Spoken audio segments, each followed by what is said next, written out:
নমস্কাৰ এই মুহূৰ্তত আহি পৰিছে আজিৰ দিনটোৰ কেইবাটাও গুৰুত্বপূৰ্ণ খবৰ। আজি হৈছে 31 জানুৱাৰীৰ দিন শনিবাৰ আৰু এনেবোৰ গুৰুত্বপূৰ্ণ খবৰসমূহ নিতৌ চাবলৈ চেনেলটো ছাবস্ক্ৰাইব কৰি ভিডিঅ'টোত এটা লাইক কৰি দিব। দিবলৈছো আজিৰ প্ৰথমটো গুৰুত্বপূৰ্ণ খবৰ।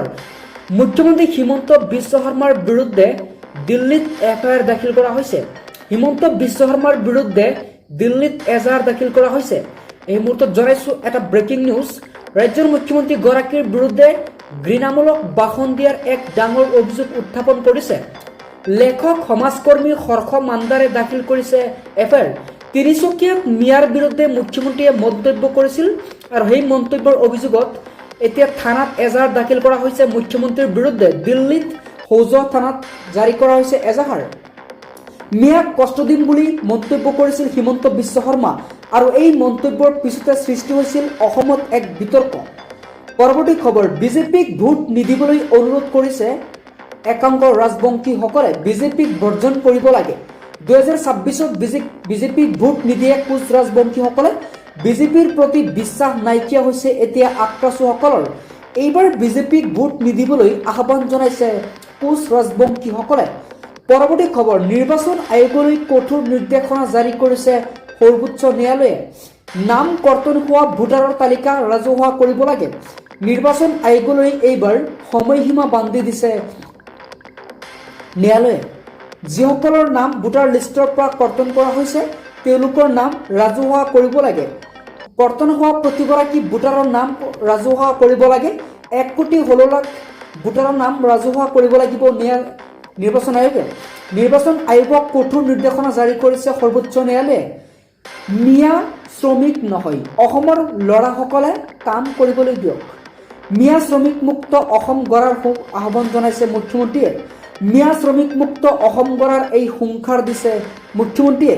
ৰাজ্যৰ প্ৰতিজন ঠিকাদাৰক লৈ মুখ্যমন্ত্ৰী হিমন্ত বিশ্ব শৰ্মাৰ এক কঠোৰ নিৰ্দেশনা। মিয়া শ্ৰমিকৰ বিৰুদ্ধে ফুল একশ্যন দেখুৱাইছে মুখ্যমন্ত্ৰীগৰাকীয়ে। মিয়া শ্ৰমিকক আপোনালোকে কাম নিদিব। ঠিকাদাৰসকলক কৈছে আপোনালোকে মিয়া শ্ৰমিকক কাম নিদিব। মিয়াৰ সলনি অসমীয়া ল'ৰা ছোৱালীক কাম কৰিবলৈ দিয়ক। আপোনালোকে প্ৰতিজন ঠিকাদাৰে অসমীয়া ল'ৰাক কাম দিয়ক। এইদৰে আহ্বান জনাইছে হিমন্ত বিশ্ব শৰ্মাই। ৰাস্তা দলং নিৰ্মাণত অসমীয়া ল'ৰাক নিয়োগ কৰক। মিয়া ল'ৰাসকলক নিয়োগ নকৰি অসমীয়া ল'ৰাসকলক নিয়োগ কৰক।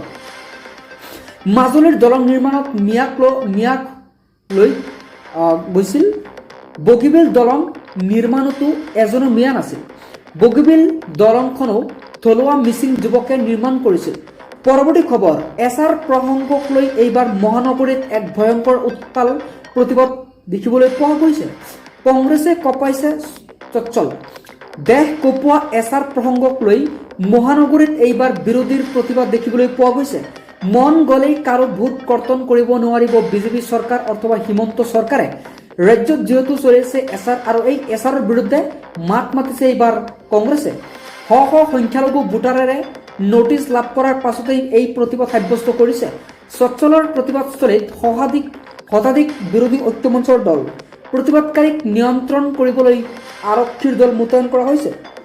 দেশ কঁপোৱা এছাৰ প্ৰসংগক লৈ এইবাৰ মহানগৰীত বিৰোধী কৰিছে কংগ্ৰেছে। পৰৱৰ্তী খবৰ, বিটিচি প্ৰধান হাগ্ৰাম মহিলাৰীয়ে কৰিছে এক ডাঙৰ ঘোষণা।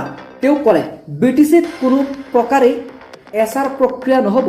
এছাৰৰ প্ৰক্ৰিয়াৰ নামত চৰকাৰে কৰিব নোৱাৰিব হাৰাশাস্তি। এইবাৰ বিটিচি প্ৰধান হাগ্ৰাম মহিলাৰীয়ে হিমন্ত বিশ্ব শৰ্মাক আহ্বান জনাইছে। তেওঁ ক'লে বিটিচিত চলিব নোৱাৰিব এছাৰ। বিটিচিৰ 5খন জিলাত বন্ধ ঘোষণা কৰা হৈছে এছাৰ। কোকৰাঝাৰ, ওদালগুৰি, চিৰাং, বাক্সা আৰু তামোলপুৰত বন্ধ এছাৰ প্ৰক্ৰিয়া। ৰাজ্যৰ লাখ লাখ মহিলাৰ বাবে এটা ডাঙৰ খবৰ। এইবাৰ 300 টকাতে আপোনালোকে লাভ কৰিব ৰন্ধন গেছ। হয়, আপোনালোকে ঠিকেই শুনিছে। ৰাজ্যৰ প্ৰতিগৰাকী মহিলাৰ বাবে আহি গ'ল এটা ডাঙৰ খবৰ। এটা মাত্ৰ কাম কৰাৰ পাছতেই আপোনালোকে লাভ কৰিব এইবাৰ চিলিণ্ডাৰৰ সুবিধা। কেৱল 20 লাখ পৰিয়ালে লাভ কৰিব এই বৃহৎ সুবিধা। মুখ্যমন্ত্ৰী সুলভ ইন্ধন আঁচনিৰ জৰিয়তে লাভ কৰিব এই বিশেষ সুবিধা। জনাবলৈছো আন এটা ব্ৰেকিং নিউজ। মিয়াৰ ৰেচন কাৰ্ড MBBS ডিগ্ৰী বন্ধ কৰক। জেলত ভৰাব লাগে মিয়াক। প্ৰবীণ ভাই টুগাৰীয়া কৰিছে এক ডাঙৰ মন্তব্য। তেওঁ ক'লে মিয়াৰ ৰেচন কাৰ্ড কাটিব লাগে আৰু MBBS ডিগ্ৰী বাতিল কৰিব লাগে। সকলো মিয়াৰ ৰেচন কাৰ্ড বাতিল কৰক। মিয়াই যদি MBBS ডিগ্ৰী লাভ কৰিছে সেয়াও বাতিল কৰক ভাৰত চৰকাৰে। এইদৰে কেইবাটাও মন্তব্য কৰিছে। সত্ৰৰ ভূমি দখল কৰা বাংলাদেশী মিয়াক জেলত ভৰাব লাগে। যি স্থানত মিয়াই ঠিকা হৈছে সেই স্থান বাতিল কৰিব লাগে। এইদৰে প্ৰবীণ ভাই টগৰীয়াই কেইবাটাও মন্তব্য কৰিছে।